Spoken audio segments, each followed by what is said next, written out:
नमस्कार, vision IAS के news today के इस अंक में आप सभी का स्वागत है। इस अंक में हम आपके लिए लेकर आए हैं यूपीएससी परीक्षा की दृष्टि से महत्वपूर्ण कुछ अहम खबरें। इस अंक में सबसे पहली खबर विधायिका से संबंधित है। हाल ही में संसद ने महामारी रोग संशोधन विधेयक 2020 यानी एपिडेमिक डिजीजेज अमेंडमेंट बिल 2020 पारित किया है। ये विधेयक महामारी रोग अधिनियम 1897 में संशोधन के लिए सरकार द्वारा जारी किए गए महामारी रोग संशोधन अध्यादेश 2020 को प्रतिस्थापित करेगा। इसके साथ ही ये अधिनियम खतरनाक महामारी रोगों के प्रसार की रोकथाम के लिए विभिन्न प्रावधानों को शामिल करता है। अधिनियम में संशोधन करके महामारी रोगों का सामना कर रहे स्वास्थ्य कर्मियों के लिए सुरक्षा प्रावधानों को शामिल किया जाएगा। इसके साथ ही इसमें रोगों के प्रसार की रोकथाम के लिए केंद्र सरकार की शक्तियों का विस्तार भी किया जाएगा। आइए अब इस विधेयक के मुख्य प्रावधानों को जानते हैं। ये विधेयक स्वास्थ्य कर्मियों की परिभाषा प्रदान करता है और ये भी वर्णन करता है कि उनके विरुद्ध हिंसक कार्यों में कौन कौन से कृत्य शामिल हैं। साथ ही इस प्रकार के हिंसक कृत्यों में शामिल होना या ऐसा करने के लिए किसी को उकसाना कारावास और अर्थदंड के साथ दंडनीय होगा। अधिनियम के तहत अपराधी तब तक दोषी माना जाएगा जब तक कि वह निर्दोष सिद्ध न हो जाए। साथ ही केंद्र सरकार किसी भी स्थलीय बंदरगाह या एरोड्रम पर किसी भी बस, ट्रेन, मालवाहन, जलपोत या विमान की आवाजाही के दौरान निरीक्षण को विनियमित करने में सक्षम होगी।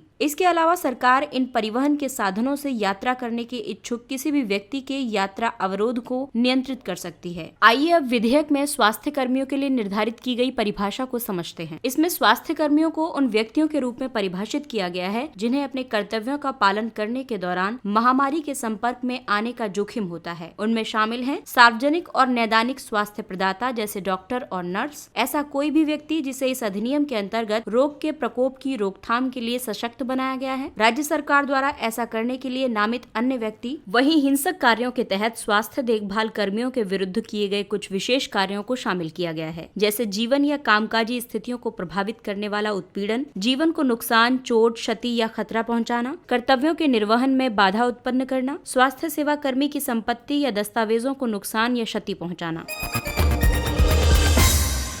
अगली खबर लोकसभा से संबंधित है। लोकसभा ने अर्हक वित्तीय संविदाओं की द्विपक्षीय नेटिंग विधेयक यानी bilateral netting of qualified financial contracts bill 2020 पारित किया है। विधेयक अर्हक वित्तीय संविदाओं यानी क्यूएफसी की द्विपक्षीय नेटिंग के लिए एक विधिक ढांचा प्रदान करने का प्रावधान करता है। इससे किसी भी द्विपक्षीय नेटिंग समझौते को पात्र वित्तीय समझौते का दर्जा प्राप्त हो जाएगा। क्यूएफसी भारतीय रिजर्व बैंक, भारतीय प्रतिभूति और विनिमय बोर्ड तथा भारतीय बीमा विनियामक विकास प्राधिकरण आदि के द्वारा क्यूएफसी के रूप में अधिसूचित द्विपक्षीय संविदा है। ये प्राधिकरण उनके अधिकार क्षेत्र में कार्यरत पेंशन फर्मों या गैर बैंकिंग वित्तीय कंपनियों को क्यूएफसी में सौदेबाजी के लिए अर्हक वित्तीय बाजार भागीदारों के रूप में नामित कर सकते हैं। अब तक भारतीय वित्तीय संविदा कानूनों में द्विपक्षीय नेटिंग को अनुमति प्रदान नहीं की है, बल्कि बहुपक्षीय नेटिंग की अनुमति दी गई है। दरअसल बहुपक्षीय नेटिंग उस स्थिति को कहते हैं जहां पक्षकार एक केंद्रीय प्रतिपक्ष के जरिए एक दूसरे के विरुद्ध दावों का समाधान कर सकते हैं।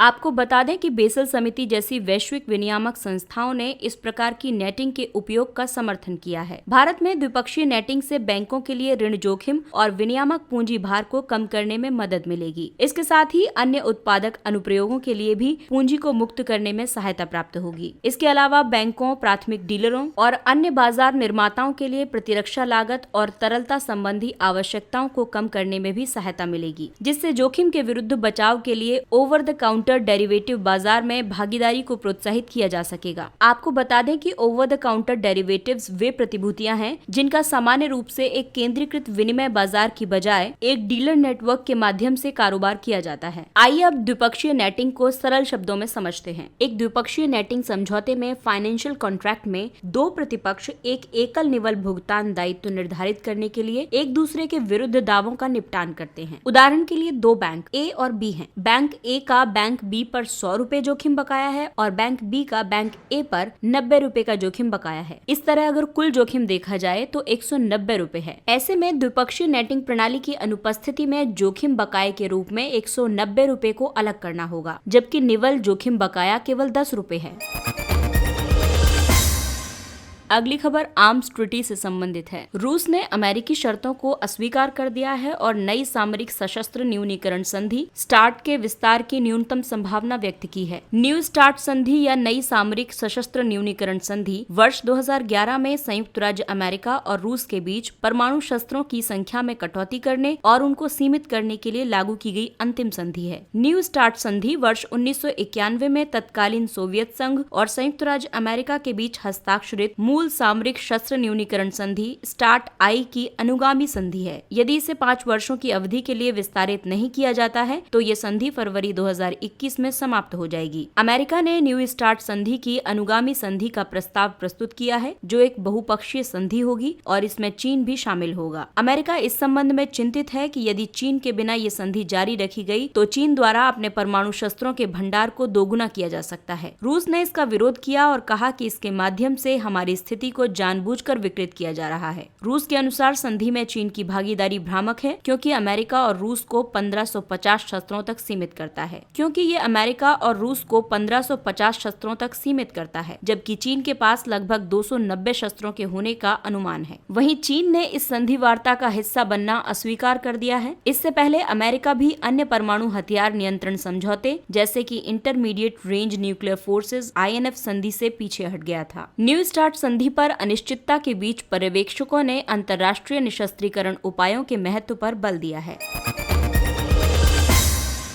अगली खबर कोविड-19 के बीच निर्वाचन से संबंधित है। कोविड-19 के दौरान निर्वाचनों के संचालन के अंतर्राष्ट्रीय अनुभवों पर भारत विश्व निर्वाचन निकाय संघ association of world election bodies AWEB केंद्र द्वारा एक दस्तावेज जारी किया गया है। विश्व निर्वाचन निकाय संघ AWEB विश्व में चुनाव प्रबंधन निकायों का सबसे बड़ा संघ है। वर्तमान में AWEB में सदस्य के रूप में 115 चुनाव प्रबंधन निकाय तथा सहयोगी सदस्य के रूप में 16 क्षेत्रीय संघ या संगठन शामिल हैं। पिछले वर्ष भारत ने वर्ष 2019 से वर्ष 2021 की अवधि के लिए AWEB के अध्यक्ष के रूप में पदभार ग्रहण किया था। मुख्य निर्वाचन आयुक्त श्री सुनील अरोड़ा को विश्व निर्वाचन निकाय संघ का अध्यक्ष नियुक्त किया गया था। नई दिल्ली में एक भारत विश्व निर्वाचन निकाय संघ का केंद्र स्थापित किया गया है, जिसमें AWEB सदस्यों के अधिकारियों के बीच सर्वोत्तम प्रथाओं को साझा करने और उनके क्षमता निर्माण के लिए प्रलेखन, अनुसंधान और प्रशिक्षण की व्यवस्था की गई है। आइए अब जानते हैं निर्वाचन में कोविड-19 के दौरान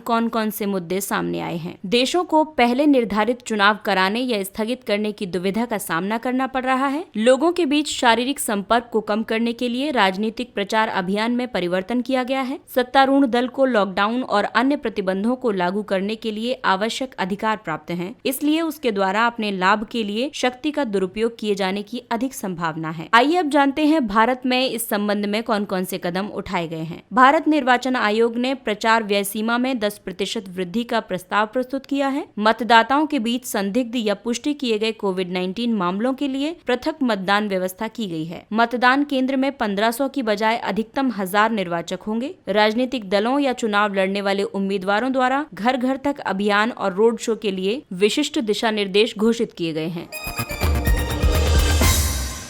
अंतर्राष्ट्रीय वित्तीय सेवा केंद्र प्राधिकरण की एक समिति द्वारा रिपोर्ट जारी की गई है। International financial services centres authority IFSCA समिति की अंतरिम रिपोर्ट में अंतर्राष्ट्रीय वित्तीय सेवा केंद्र में अंतर्राष्ट्रीय खुदरा व्यवसाय को विकसित करने के उपायों पर सुझाव दिए गए हैं। साथ ही IFSC को अंतर्राष्ट्रीय वित्तीय सेवाओं के लिए आकर्षक बनाने के लिए संभावित रणनीतियों का भी सुझाव दिया गया है। IFSC सीमाओं के पार वित्त, वित्तीय उत्पादों और सेवाओं के प्रवाह का समाधान करते हुए घरेलू अर्थव्यवस्था के क्षेत्राधिकार से बाहर के ग्राहकों की मांग को पूरा करता है। ये निधि संग्रहण, परिसंपत्ति प्रबंधन आदि जैसी सेवाएं प्रदान करता है। सेज यानी विशेष आर्थिक क्षेत्र अधिनियम 2005 एक विशेष आर्थिक क्षेत्र में एक अंतर्राष्ट्रीय वित्तीय सेवा केंद्र स्थापित करने की अनुमति देता है। इसका उद्देश्य गिफ्ट सिटी यानी Gujarat international financial tech city में स्थित IFSC के लिए भारत के अपतटीय व्यवसाय को चैनलबद्ध करना और इसे भारत केंद्रित अंतर्राष्ट्रीय वित्तीय सेवाओं के लिए एक प्रवेश द्वार के रूप में स्थापित करना है। इस रिपोर्ट के मुताबिक भारतीय प्रवासियों और एशिया एवं अफ्रीका के व्यक्तियों को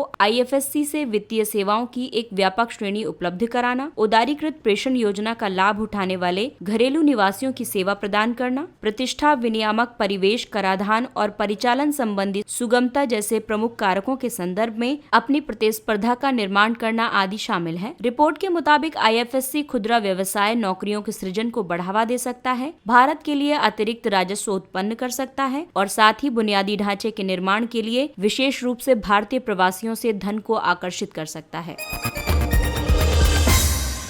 आइए अब बात करते हैं कुछ संक्षिप्त किंतु महत्वपूर्ण खबरों के बारे में। संसद ने दिवाला और शोधन अक्षमता संहिता दूसरा संशोधन विधेयक 2020 पारित किया। ये विधेयक दिवाला और शोधन अक्षमता संहिता यानी IBC 2016 में संशोधन करता है, जो कंपनियों और व्यक्तियों के बीच दिवाला मामलों को सुलझाने के लिए एक समयबद्ध प्रक्रिया प्रदान करता है। इसका उद्देश्य कोविड-19 स्थिति के कारण किसी भी कंपनी को दिवालिया होने से रोकना है। विधेयक में ये प्रावधान किया गया है कि इस वर्ष 25 मार्च से 6 महीने के दौरान उत्पन्न होने वाली किसी भी गलती के लिए कंपनी या उसके लेनदारों द्वारा कॉर्पोरेट दिवाला समाधान प्रक्रिया कभी भी शुरू नहीं की जा सकती। इसके अंतर्गत 6 महीने के अलावा विस्तार के लिए भी एक प्रावधान शामिल किया गया है।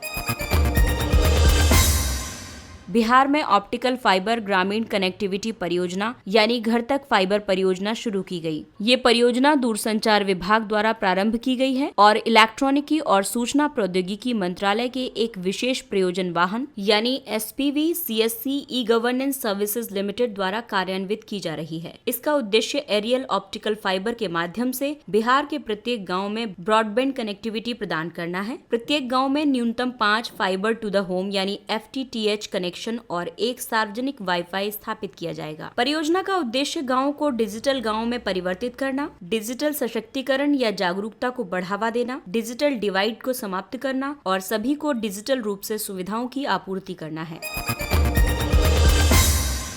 भारत मालदीव के बीच पहली सीधी कार्गो फेरी सेवा आरंभ की गई। इससे भारत और मालदीव के बीच कार्गो की आवाजाही के लिए प्रत्यक्ष कनेक्टिविटी उपलब्ध होगी और इस प्रकार दोनों देशों के बीच द्विपक्षीय व्यापार को बढ़ावा मिलेगा। भौगोलिक निकटता के बावजूद भी भारत मालदीव का चौथा सबसे बड़ा व्यापार भागीदार है। ये भारत से मालदीव के लिए माल परिवहन के लिए परिवहन लागत को कम करेगा और साथ ही समयबद्ध, त्वरित और लागत प्रभावी साधन उपलब्ध कराएगा। इस सेवा का संचालन महीने में 2 बार किया जाएगा और इसे भारतीय नौवहन निगम लिमिटेड यानी shipping corporation of India limited द्वारा संचालित किया जाएगा। कोविड वैक्सीन के लिए दिशा निर्देशों का प्रारूप जारी किया गया। ये दिशा निर्देश DGCI यानी drug controller general of India द्वारा जारी किए गए हैं और ये विश्व स्वास्थ्य संगठन तथा संयुक्त राज्य अमेरिका द्वारा जारी किए गए दिशा निर्देशों के अनुरूप हैं। आइए अब जानते हैं दिशा निर्देशों की शर्तें। इस वैक्सीन के टीकाकरण द्वारा कम से कम 50% लोगों में रोग की रोकथाम या उसकी गंभीरता को कम किया जाना चाहिए। एंटीबॉडी या T कोशिकाओं की प्रतिक्रिया दर्शाने की आवश्यकता है और साथ ही 1 वर्ष के लिए कोई भी संक्रमण दोबारा नहीं होना चाहिए। विदेशों में विकसित टीके उन देशों में नैदानिक परीक्षणों के आधार पर अनुमति की मांग कर सकते हैं, परंतु उन्हें भारतीय आबादी पर अतिरिक्त परीक्षण करने के लिए निर्देश दिया जा सकता है। रॉकेट प्रक्षेपण पोर्ट। केंद्र सरकार तमिलनाडु के थुथुकुडी जिले के कुलसेकर पट्टिनम में एक दूसरे अंतरिक्ष रॉकेट प्रक्षेपण पोर्ट की योजना बना रही है। इसे घरेलू और वैश्विक ग्राहकों के लिए इसरो द्वारा किए जा रहे प्रक्षेपणों की संख्या में वृद्धि के कारण स्थापित किया जा रहा है। वर्तमान में रॉकेटों का प्रक्षेपण चेन्नई के पास श्रीहरिकोटा के स्पेस पोर्ट से किया जाता है। इसके साथ ही ये अंक समाप्त होता है। अगले अंक में फिर मुलाकात होगी कुछ अन्य महत्वपूर्ण खबरों के साथ। तब तक के लिए नमस्कार।